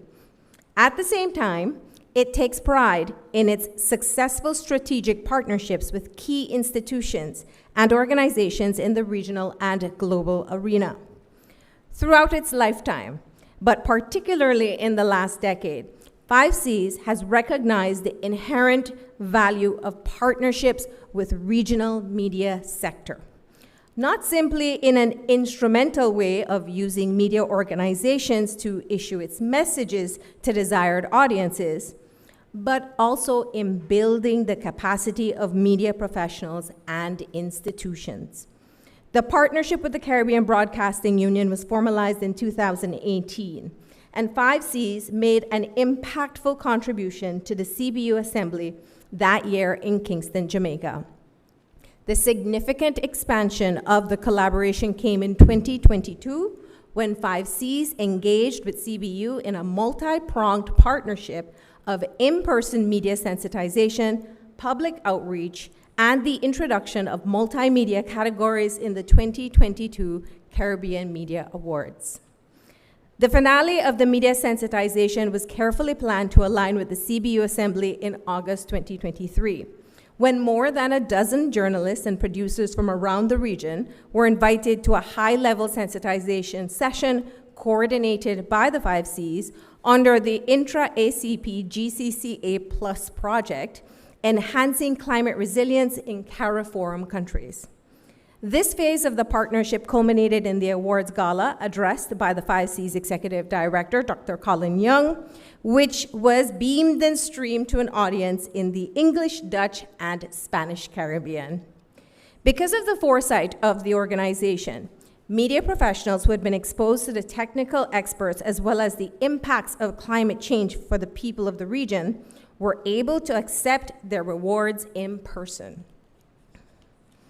Recognizing the high return on the investment in media capacity building, in 2024, 5Cs once again linked arms with the CBU in incentivizing coverage of this critical development theme to support for categories in the NGC 35th CBU Caribbean Media Awards to be presented in the home country of Belize.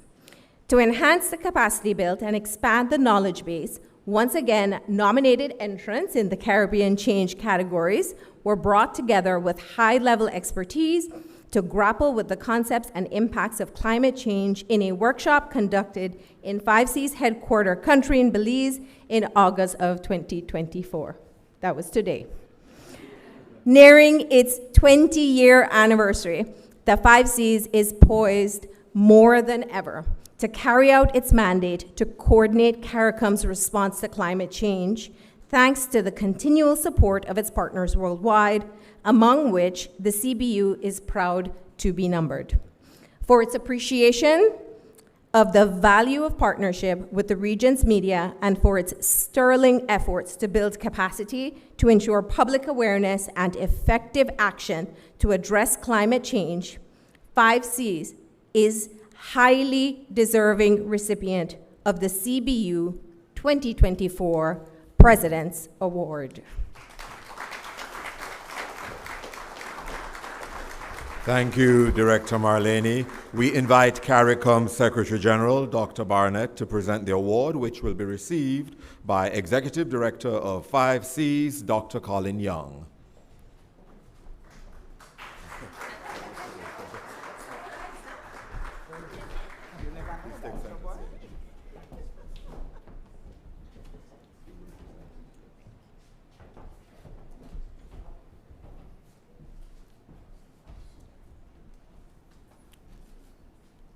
We also have CBU President joining, Dr. Claire Grant. After all, it's a President's Award.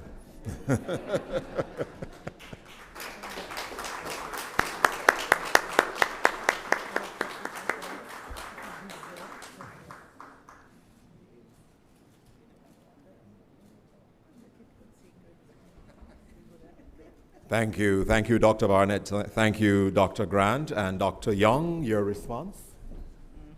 You have to say thank you. Yes. Apparently, one of the things that the CBU is very good at is keeping secrets. Honorable Prime Minister, Honorable John Briceño, SG, Dr. Grant, members of the CBU, the Board of Directors, other members of the National Assembly, journalists, ladies and gentlemen, this is an absolute delightful surprise.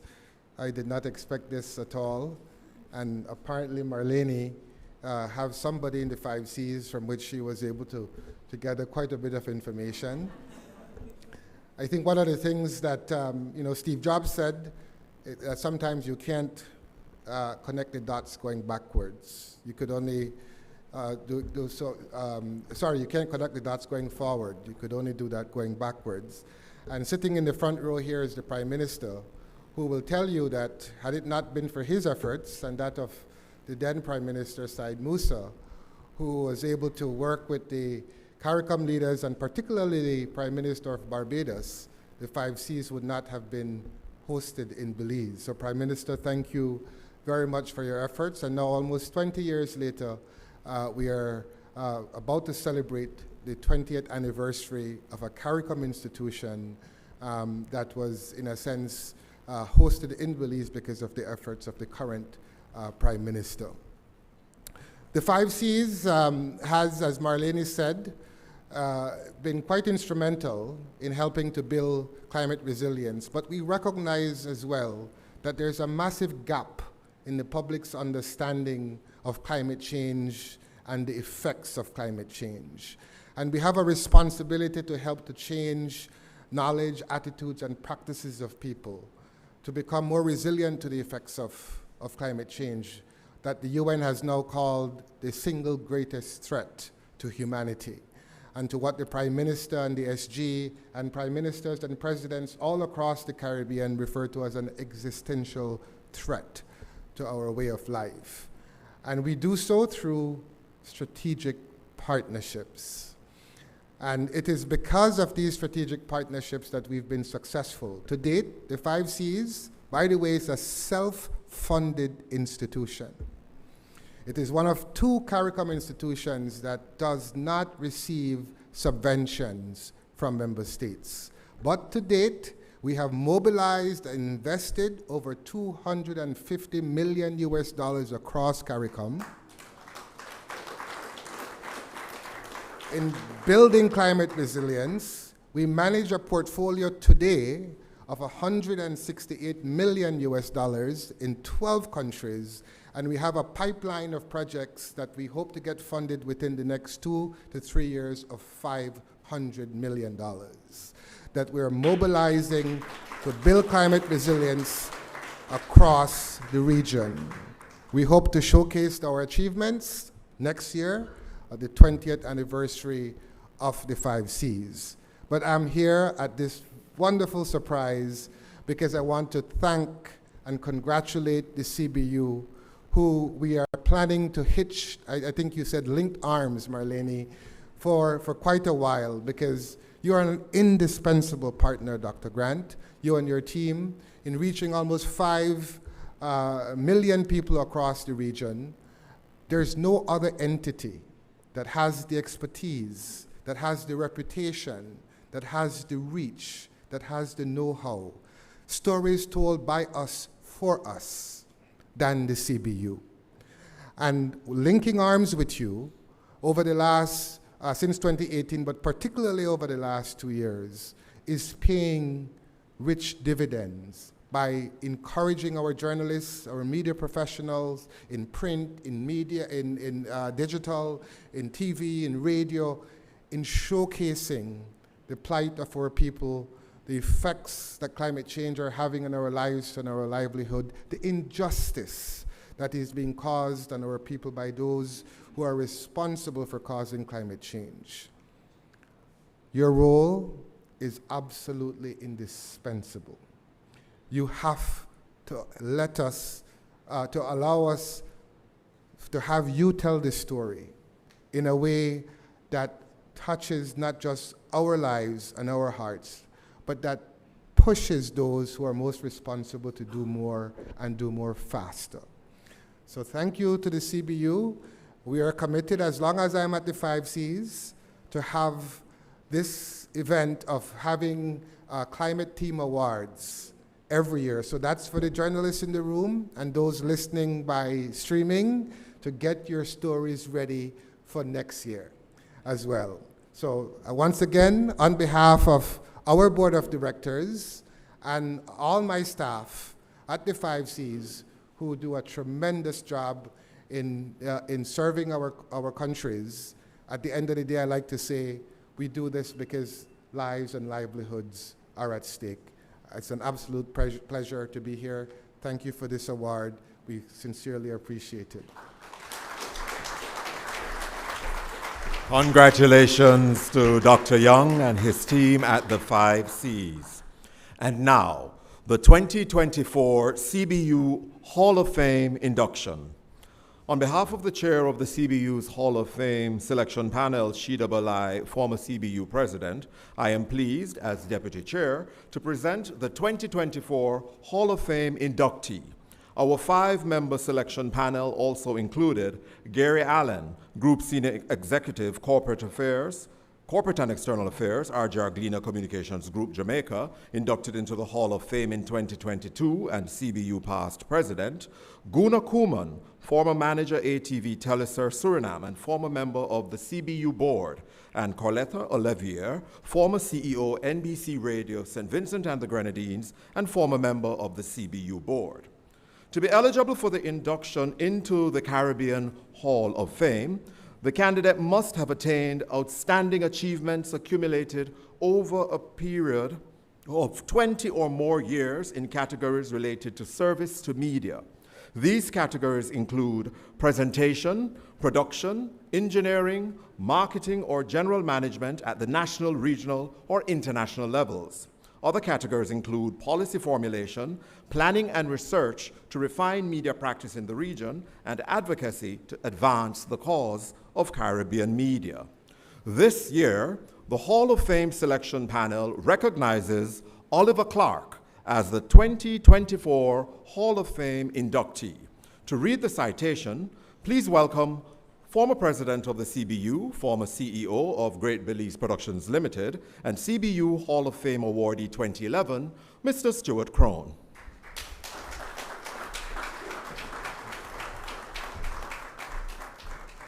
Thank you very much.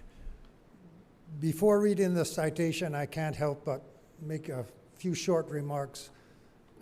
The first concerns our last honoree, Dr. Colin Young. I know the theme of this conference is media and the environment, and although most of us in this room would know Colin as Dr. Young, if we go back about 40 years, one of our earliest television productions at what was not yet Channel 5, but was called Great Belize Productions, for a show that we did called Belize All Over, it was a feature on the community baboon sanctuary. This was a protected area that was pioneered by Colin's father, the late Fallet Young.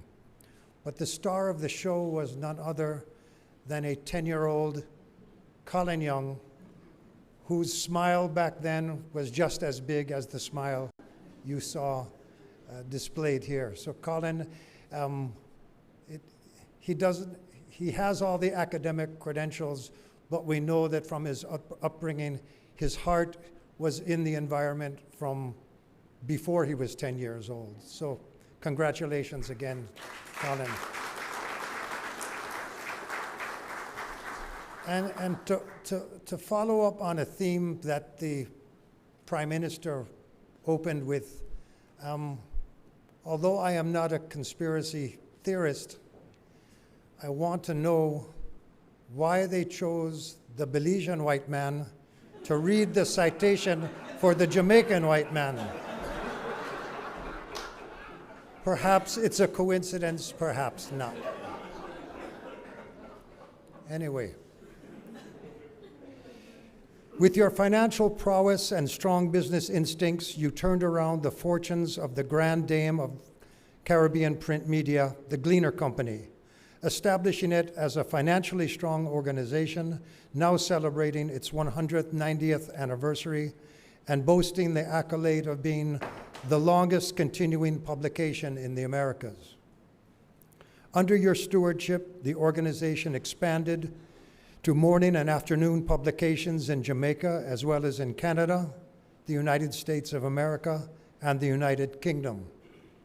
It established 2 radio stations, as well as smaller publishing entities contributing to youth media literacy through products such as Children's Own, YouthLink, and a joint venture, A+ Learning. You and the late Lester Spalding were the 2 architects of the amalgamation of the Gleaner and the RJR Communications Group to form the RJR Gleaner Communications Group in 2016, succeeding Spalding as its second chairman in 2018. But most of all, you are known at home and abroad for your commitment to press freedom. In the late 1970s, spurred by efforts of the government of the day to bring pressure on the Gleaner to influence editorial policy or indeed to close the company, you launched a campaign to protect the free press, which you regarded as a critical pillar of democracy. Recalling that the Gleaner's membership of the Inter-American Press Association and of the Commonwealth Press Association stood us in good ground, you maintained a dominant presence in both international press organizations and were eventually elected president of the IAPA. In the late 1990s, as president of IAPA, you led the lobby to get Caribbean governments to sign on to the Declaration of Chapultepec, which sets out 10 fundamental principles of press freedom. As a champion for increased transparency and accountability, you were instrumental in the enactment of Jamaica's access to information laws. You were also in the forefront of advocacy for changing the defamation laws in Jamaica, traveling the country with members of the Hugh Small Committee, appointed to review Jamaica's libel laws, which were eventually amended in 2009. Among the amendments were key provisions you championed for many years, including the abolition of criminal libel, the establishment of a wire service defense, and having a jury decide guilt or innocence in a defamation matter, but the judge determined the more complex issue of the quantum of damages to be awarded. Your giant influence and media advocacy were felt around the region, supporting the Caribbean News Agency, CANA, and adding the Gleaner as a key member.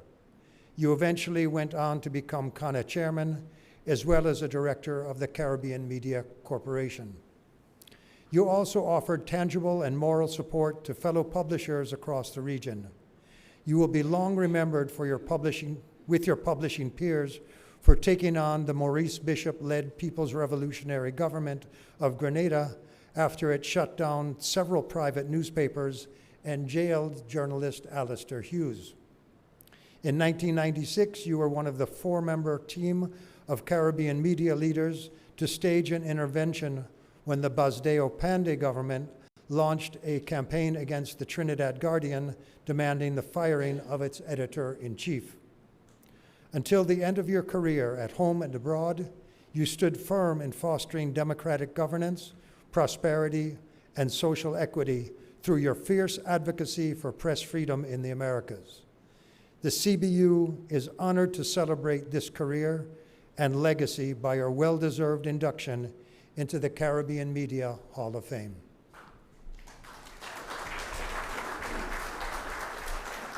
Thank you, Mr. Crone. To present this year's award for our inductee, we invite Prime Minister of Belize, Honorable John Bresenio. The award will be received on behalf of the awardee's family by Dr. Claire Grant in her capacity as Deputy CEO of the RJR Gleaner Communications Group at the family's request. A round of applause.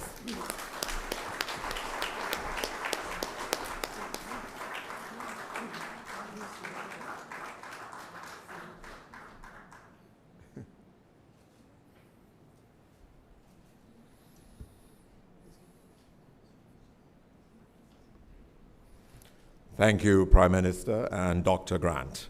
Ladies and gentlemen, a final round of applause for our President's Award recipient, the 5 C's and 2024 Hall of Fame inductee, Oliver Clark.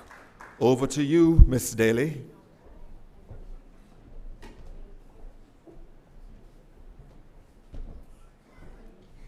Thank you, Dr. White.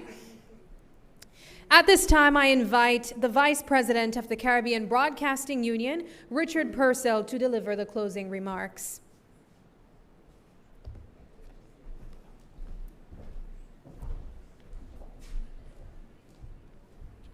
Good evening, everybody. I'll be short. We are running late. And of course, you know, of course, in television, time is money. So, Honorable Prime Minister, Mr. John Briceño, Dr. Carla Barnett, CARICOM Secretary General, President, my President, distinguished guests, members of the media, I'm sure you all will agree with me that this brief delay is worth it, as I take the opportunity on behalf of the CBU to express appreciation for all those who made this evening's event the success it has been. I begin by thanking our keynote speaker, the Honorable Prime Minister, Mr. John Briceño, and may I call you fellow broadcaster, for his address, which has set the tone for serious and relevant discussions for the remainder of the Assembly. The entire Office of the Prime Minister has been very supportive to the CBU also. I also extend thanks to the guest speaker, CARICOM Secretary General, Dr. Carla Barnett, for her charge to this grouping. We will give appropriate consideration to your address. Further, we wish to thank the sponsors of the Assembly.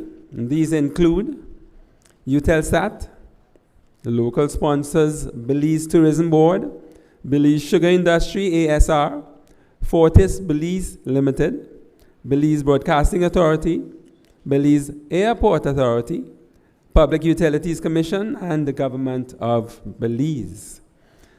And someone often forgotten in the appreciation list is our event hosts. We wish to express sincere thanks to Ms. Sabrina Daly, our MC. I think she did an excellent job.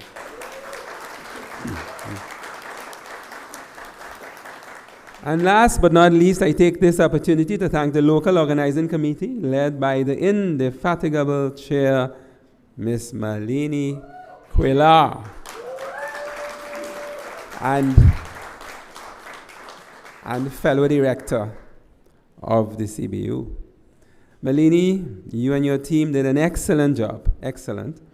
And we look forward to the rest of the AGA. The rest of the team includes Ms. Edith Gohona, Mr. Mark Chaveria of Belize Broadcasting Authority, and Ms. Yolani Kokam. Through efficient and effective planning and implementation, that team has made it possible for us to enjoy the excellent start to what we know will be yet another standout CBU assembly. And although I said previously last but not least, I have saved another last, but certainly not least, our very own hard-working Secretary General, Sonia Gill.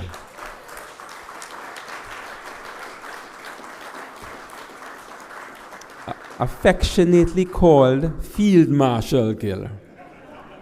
I don't know how affectionate that could be, but her work resumes as soon as we leave Belize, as she begins planning with Director Green and his LOC for the next AGA.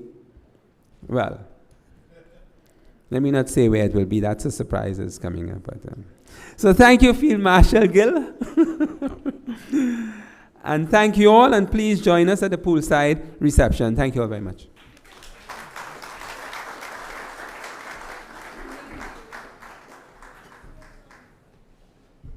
Thank you, Mr. Purcell. All right. Have you guys been enjoying this evening's opening ceremony? Yes? What was your favorite part? I imagine there was a lot of really good bits, but I think this one might be one of your favorite because as we mentioned, we will be giving you guys a bit of cultural experiences throughout the show, and we have done. So we took you to the west, we took you down south, and Ernestine is gonna take you probably to Carnival, maybe in September. As she mentioned, she is known as Belize's soca queen. So our final performance tonight will be from Miss Ernestine Carballo. Thank you, Miss Sabrina. Good night once again. I'm delighted to close off with one of my originals. It's called On the Road, and it won the Carnival March Song of 2018, so you can check it out on YouTube.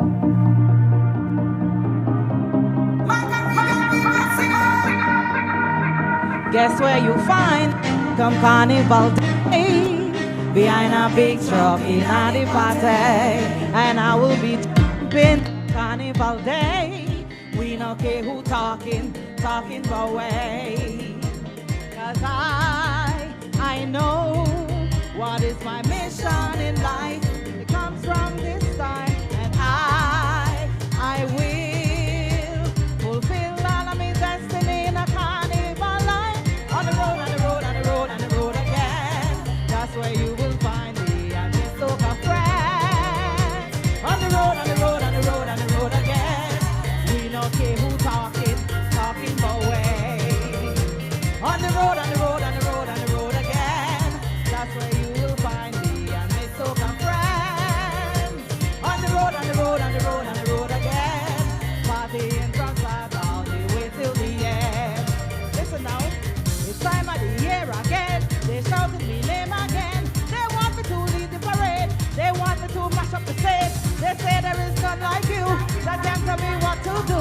After three going back, 1, 2, 3, and push, push, push it back, right back, push it back, push, push, push it back, right back, push it back, push, push, push it back, right back, back, back, back, back, back, back, back, back. Guess where you find me come Carnival Day. In our line, push it front, push it front, push it front. That's where you find me come Carnival Day. In our line, bounce it down, bounce it down, bounce it down. 'Cause I know what is my mission in life when it comes from this time, and I will fulfill all of my destiny. All carnival lovers, all my beautiful Caribbean people. On the road, on the road, on the road. We don't care who talking. When we on the road, we don't care who talk, right? That's what will find me. Put your hands up in the air on the road, on the road, on the road, on the road. Put up your hands, put up the flag. It's time of the year again. They shouted me name again. They want me to lead the parade. They want me to. They say there is none like you. We're gonna push it back one more time. 1, 2, 1, 2, 3, and push. Right back, right back. Push. Right back, right back. Push.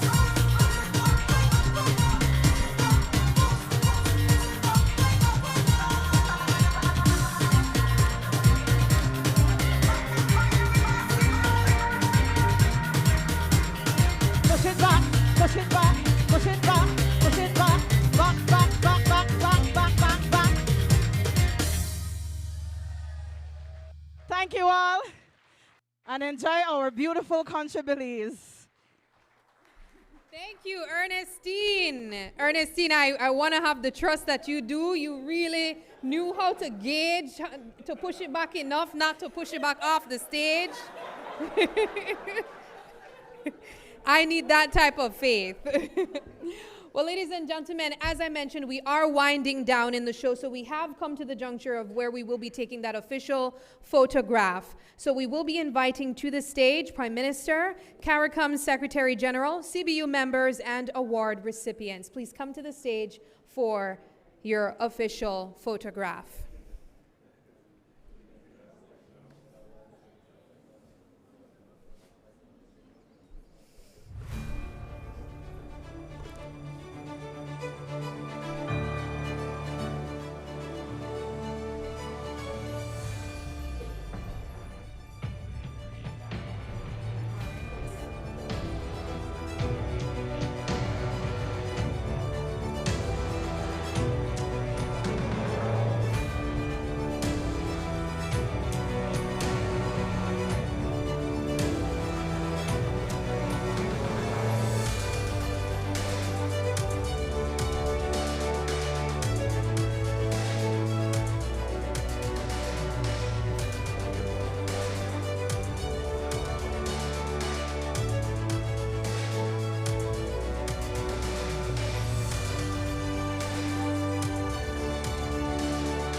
Everyone, we want to remind you guys again that we will be having a reception at the poolside here at Naya.